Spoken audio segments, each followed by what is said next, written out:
Cognitive behavioral therapy, or CBT, is a therapeutic intervention that says the way we think impacts the way we feel, and the way we feel impacts the way we behave, and the way we behave impacts the way we think. So we often refer to it as the CBT triangle. In this video, I'm going to talk about cognitive behavioral therapy, some of the things that you need to be mindful of if you want to learn a little bit more about using this approach in terms of your relationship with money, and different ways that you can develop practical coping skills learning from this type of intervention. If you're new here, my name is Lindsay. I'm a certified financial therapist, licensed social worker, and founder of the financial wellness business, Mind, Money, Balance. I help people at the intersection of money and mental health, and specifically, I help companies, organizations, and schools enhance their existing financial literacy education by focusing on the emotional side of money. So CBT, or cognitive behavioral therapy, is one of the foundational therapies that you learn about if you are in the mental health treatment world. And of course, it is not without asterisks. There are, of course, things that it doesn't take into consideration. It is not the end-all be-all. The people who love CBT, like people who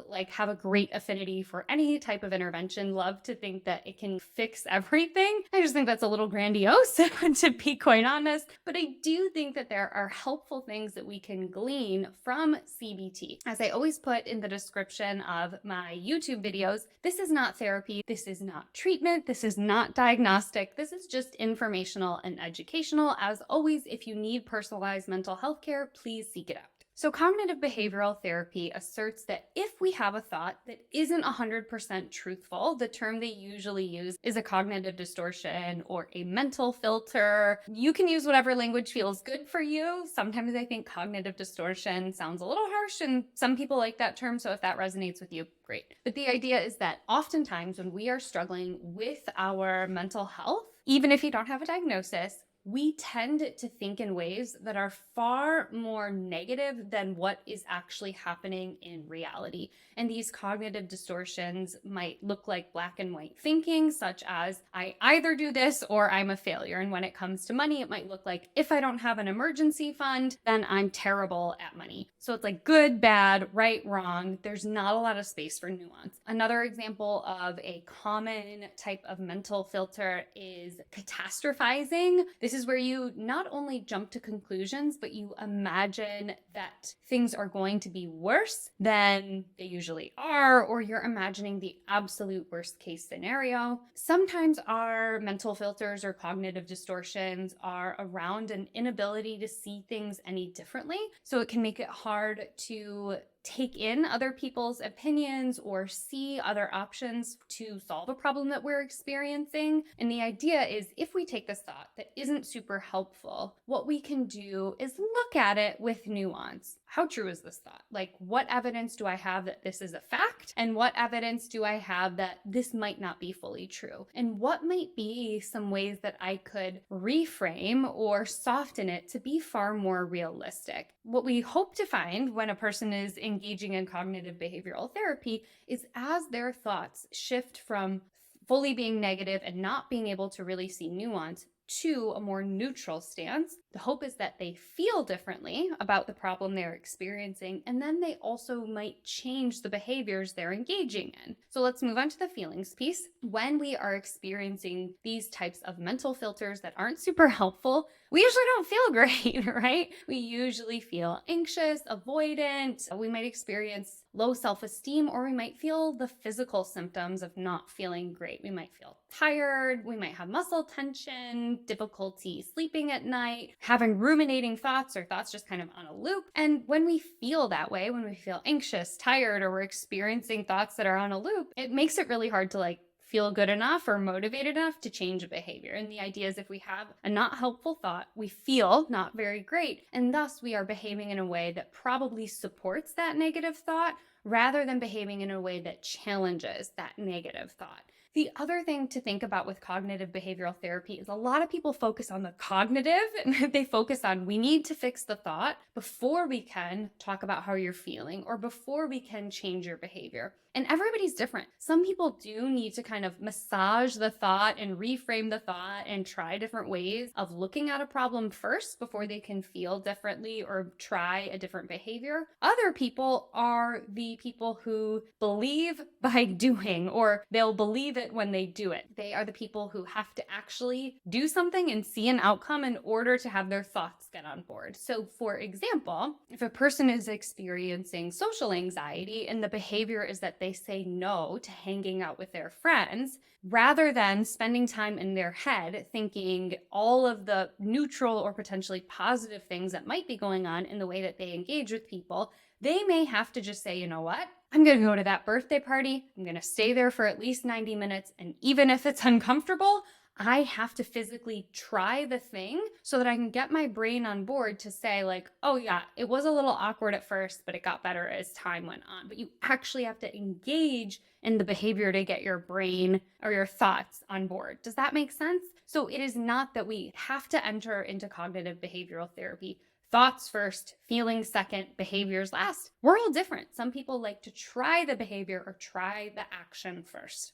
Let me give an example. Y'all know I love my examples in my story time. So let's say a person is experiencing negative money thoughts that look like no matter how much I earn, it's never enough money. And the feelings associated with that thought physically are things like being really irritable, sweating, muscle tension, difficulty concentrating, having a hard time falling asleep and staying asleep. And the behavior, because of this thought being no matter how much I earn, it's never enough, might look like anxiously researching better paying jobs or purchasing courses on flipping houses or real estate investing, not really being present with their partner during holidays or vacations, looking up things like what is the average investment return or where can I move that's a lower cost of living. So a lot of their behaviors are information seeking, are around their anxiety, and also they're not super present even when they're not working or even when they're not earning money because they're thinking about other things. Now, a reframed thought here might be like, why am I thinking this? Why am I experiencing this? And how true is that? So for this person, they may go, oh my gosh, I feel like I'm not earning enough because I'm comparing myself to the societal markers that my parents had hit when they were my age. They owned a home, they had 2 cars, they had my sister and I, whatever the case may be. And we're in a different financial landscape now, and a lot of those lifestyle markers just aren't the same or aren't as important to different people who exist in different generations. So this person says, look, it makes sense why I feel behind because I'm comparing myself to a reality that really isn't real anymore. And I'm comparing myself to something that maybe I don't really care about. There might be elements of that I want, but when I really think about it, I have a steady job, I have a stable income, my partner also has a job, and I actually am making enough. My partner and I are making enough money to pay for our bills, to save for things that matter to us, and to put money into retirement. And I'm also realizing that I'm not even present for the things that I say matter to me. I'm not present when we go out to dinner. I'm not really present when we're on vacation. And so maybe after they think through the thought and challenge how true is it that no matter how they work, it's never enough, well, they realize no, I have enough, but my benchmark that I'm comparing myself to actually isn't a benchmark that I want to compare myself to. Then the feelings might shift into self-acceptance, a little bit of this sensation of an exhale or a relaxation, experiencing a more stable mood, potentially with less of that irritability, and a little bit better sleep or more restorative sleep. And the behaviors that might change are things like when I'm on vacation or when I'm out to dinner with my partner, I'm going to put my phone on airplane mode so I can be fully present. I also am going to stop outsourcing my self-trust. I really like my financial planner, but I don't need to keep buying these courses on buying houses and turning them into Airbnbs or flipping real estate or day trading. Really what I need to do is connect with them because my financial planner is very reasonable. They're very holistic. They understand my plans and understand my goals. And when I'm experiencing that anxiety to buy a course, maybe I can talk to my partner, maybe I can talk to my financial planner just to make sure I'm okay. And if I really want to put money in a certain place when I'm experiencing that anxiety around enoughness, I can put it somewhere that I know feels safe enough, such as a high yield savings account, or maybe adding additional monies to an IRA, right? So this is an example of the way we think impacting the way we feel and impacting the way that we behave. Now, CBT is not an end all be all. It is not a thing that like poof magically fixes everything. There are obvious pros to this approach and there are obvious drawbacks. To me, some of the drawbacks are that it really focuses on the individual to change the way they think and they feel and behave. And when done incorrectly, it can often look like you just need to think happy thoughts. You just need to be positive. If you were thinking less distorted thoughts, you wouldn't be having this type of life or having this type of problem or experiencing these type of feelings. So I think it's really important that if we engage in cognitive behavioral therapy, we have a therapist on the other side of us or alongside us who is incredibly empathic and is not going to engage in, you just need to have a positive mindset and everything would be better, because that's not true. You know, the whole point of CBT is finding nuance.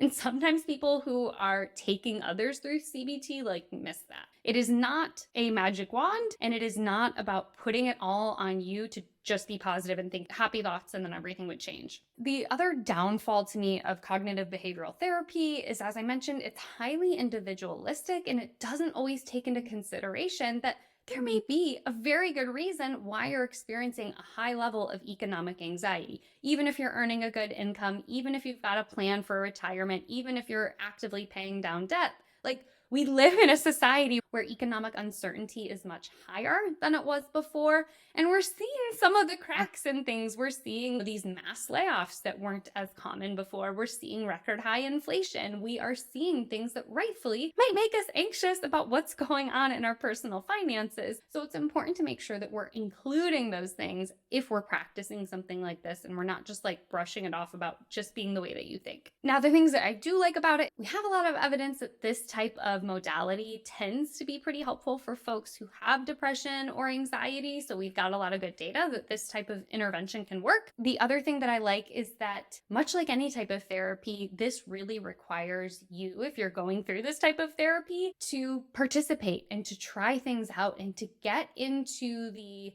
let's just not analyze and think about it and unpack it, but like, let's try some stuff out. Let's engage in some hypothesis testing. And I think having the ability to try things out to see what happens if you do spend a little bit more or spend a little bit less. With the example of the person that I gave earlier, they get the ability to test some of these behaviors and see what happens, or test out some of these new thoughts and see what happens. When we do things like when we test unfollowing home flipper influencers, we get to see what happens to me. Maybe the home flippers actually weren't the problem and I can keep following them because I find it's fun. Or maybe you find that without following all those home flippers, you're like, wow, I feel way less anxious about my financial situation since I'm not comparing it to like this random pie in the sky idea of building wealth through real estate. I like that it gives you the opportunity to like try things out, see what works, see what doesn't, versus a lot of therapy modalities that are very much about like